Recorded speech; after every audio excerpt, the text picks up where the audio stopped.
ब्रज की रानी जो ठहरी, उसकी व्यवस्था में पूजा पाठ की में लगी हुई हैं। तो भगवान एक दिन आकर के पूछते हैं कि बाबा आज 8 दिन हो गए, आपने हमें प्रेम से छाती से वक्षस्थल से नहीं लगाया। हे पिताश्री, आज ये 8-10 दिन हो गए, तुम किस कार्य में व्यस्त हो, कृपा करके मुझे बताओ। तो वो कहते हैं कि भैया हमारे कुल में, हमारे वंश में इंद्र देवता की पूजा होती आई है। हम सब ब्रजवासी मिलकर के इंद्र यज्ञ करते हैं और ये इंद्र हमको समय पर वर्षा देता है, समय पर हमें ऋतुएं प्रदान करता है, जिसके कारण घास और हमारे पेड़ पौधे, हमारे खेत खलिहान हरे भरे रहते हैं। हम उसकी व्यवस्था में लगे हुए हैं। बेटा तू ऐसा मत समझ के तेरा कोई हमसे प्यार कम है या हमारा तुझसे कोई प्यार कम है। तो भगवान कहते हैं कि इसमें ऐसी क्या खास बात हो गई। हे बाबा ये तो उसका कर्म है इंद्र देवता का। भगवान यहाँ कर्म का उपदेश देते हैं। कर्म का उपदेश भगवान ने दिया और नंद बाबा ने को समझाने लगे कि पर्जन्यो भगवान इंद्रो,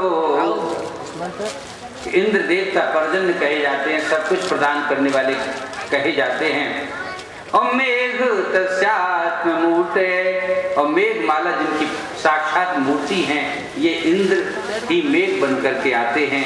ऐसा हम लोग ब्रजवासी मानते हैं। नंद बाबा कह रहे हैं कन्हैया से पूछने पर, और ते अविवर्षन्त भूतानाम, और ये बरसते हैं और सारे प्राणियों को जल दान करते हैं, जल देते हैं। और पीर्णम जीवनम पये, और उस जल को हम सब पीते हैं और हमारी खेती के काम में आता है। तो भगवान कहते हैं ये तो उनकी पूजा का कोई हेतु नहीं हुआ। संसार में कोई मनुष्य कर्म करे और उसकी पूजा हो, अरे कर्म करेगा तो उसे फल अपने आप ही मिलेगा, ऐसी तो कोई बात नहीं है। तो फिर क्या करें। कर्म का उपदेश लेकर के कहते हैं कि उसका कर्म है। सूर्य को फिर क्यों नहीं पूजते, सूर्य की भी पूजा हो। चंद्र को क्यों नहीं पूजते, चंद्र की भी पूजा हो। आप लोग इंद्र को क्यों पूजते हैं। जब उपदेश दिया है तब वो मान गए कि हम बेटा, क्योंकि बहुत सी विपत्तियों से जो बताया था भगवान ने ब्रज को, नंद बाबा को, सभी लोगों को, तो भगवान की बात को माना करते थे सभी लोग। तो भगवान उन्हें बताते हैं कि इंद्र की पूजा तो छोड़ दी जाए। और जब इंद्र को पहले ही मालूम पड़ा कि ये ब्रजवासी पूजा को छोड़ने वाले हैं तो उसने वर्षा शुरू कर दी। बोलिए वृंदावन बिहारी लाल की जय।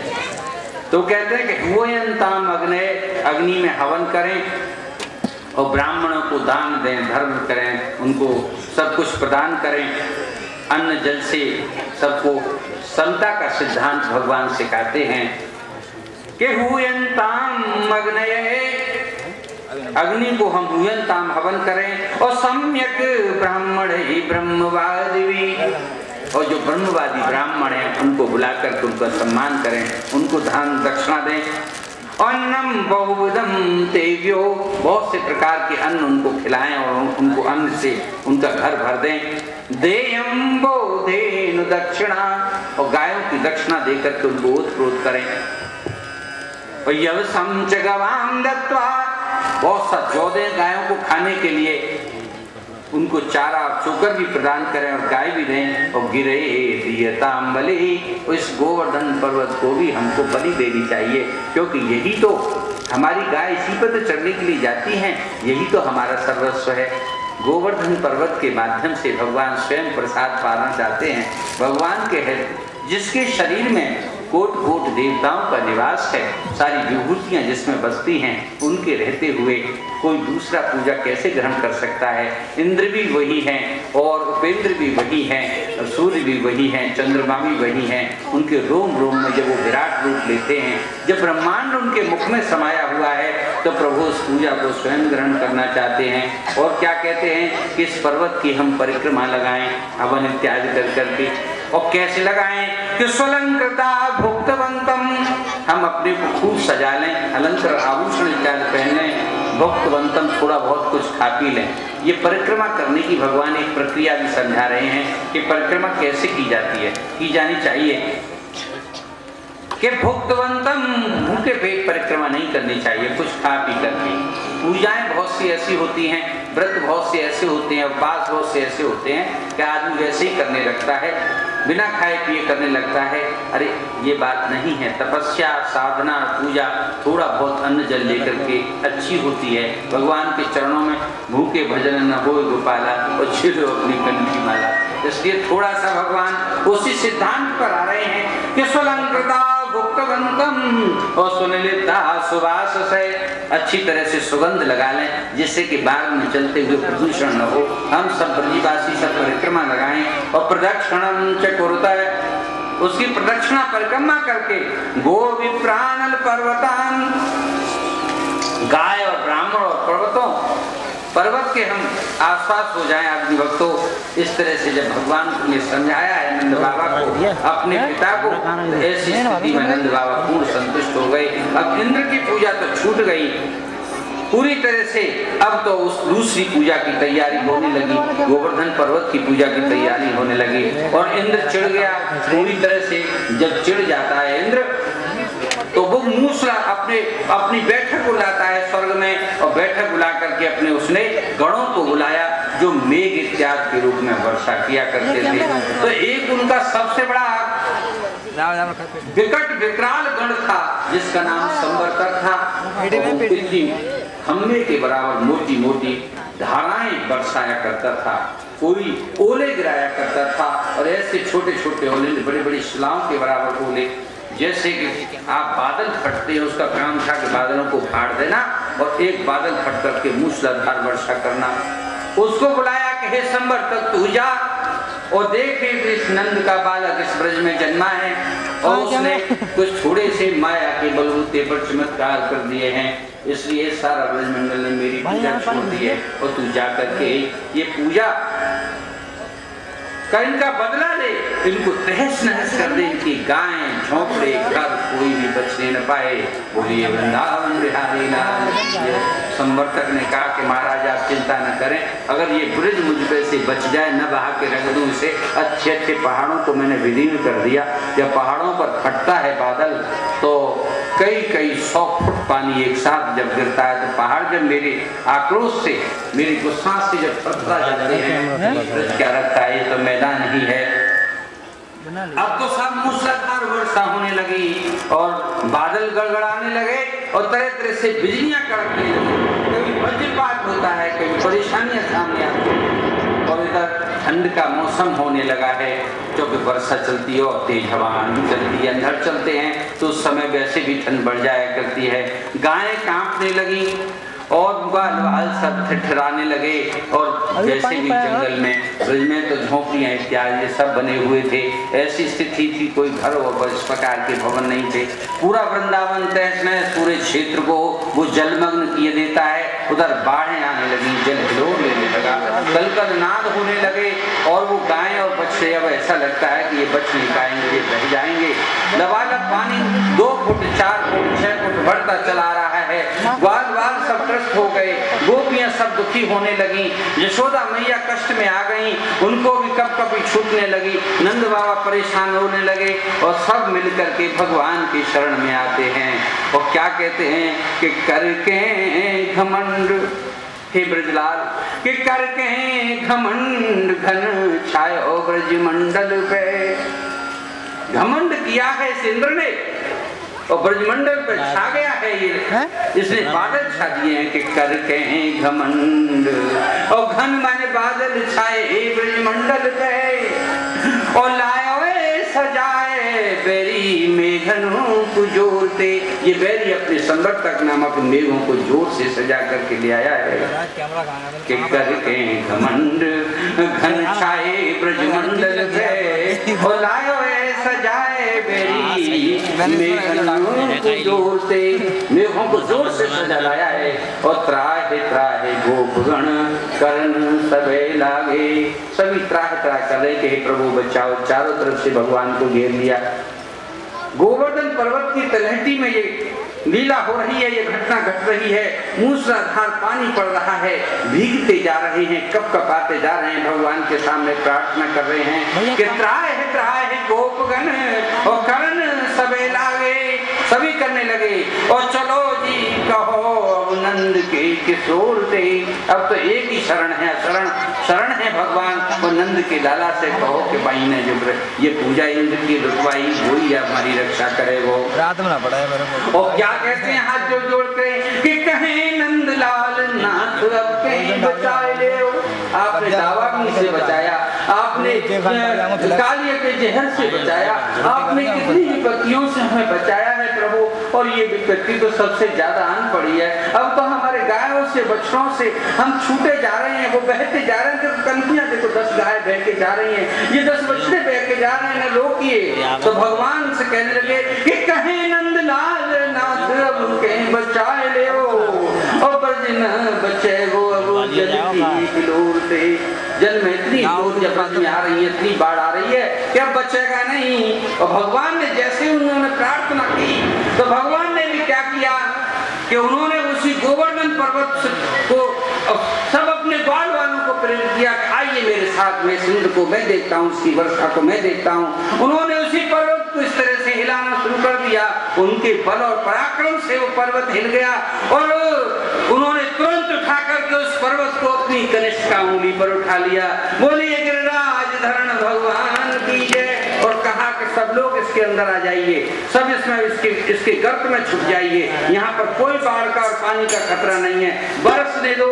अब तो 7 दिन 7 रात इंद्र बरसायो जल।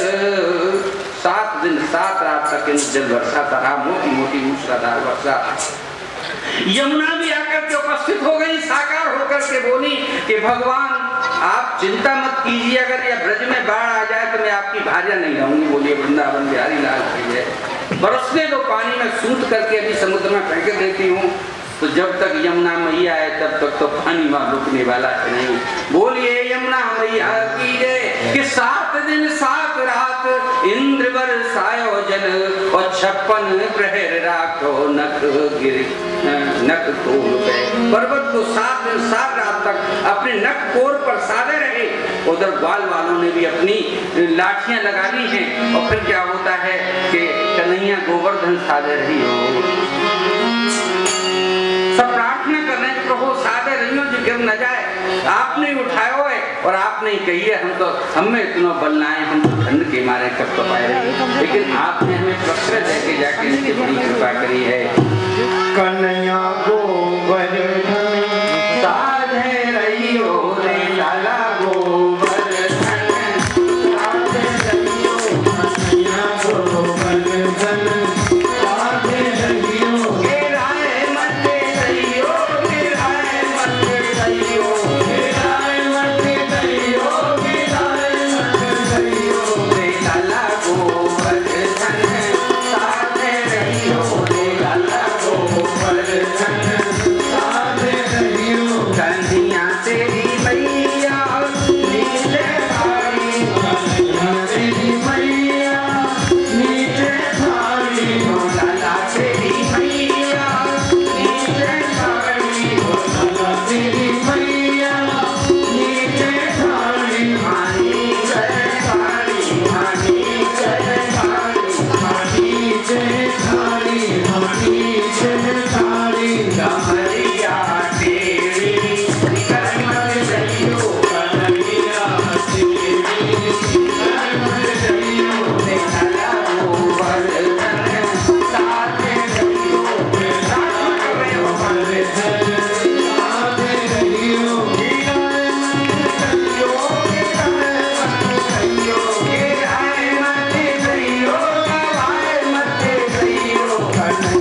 इंद्र का कोप शांत हुआ। इंद्र के पास एक बूंद भी जल न रहा।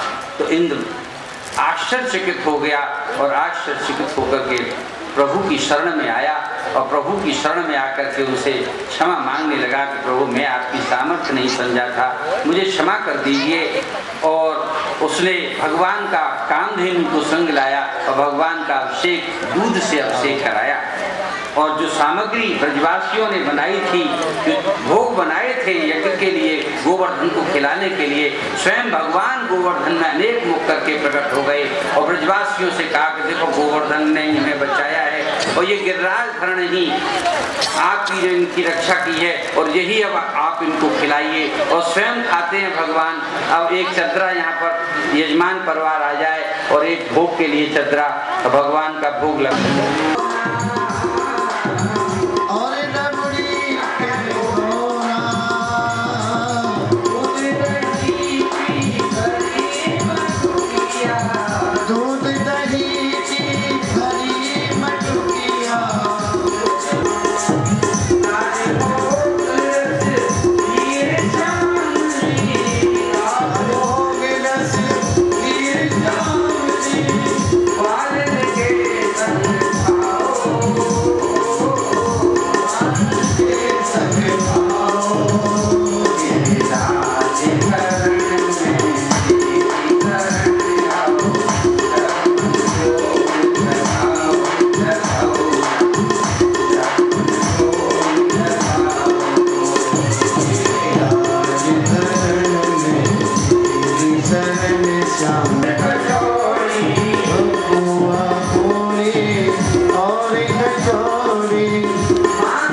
और उसका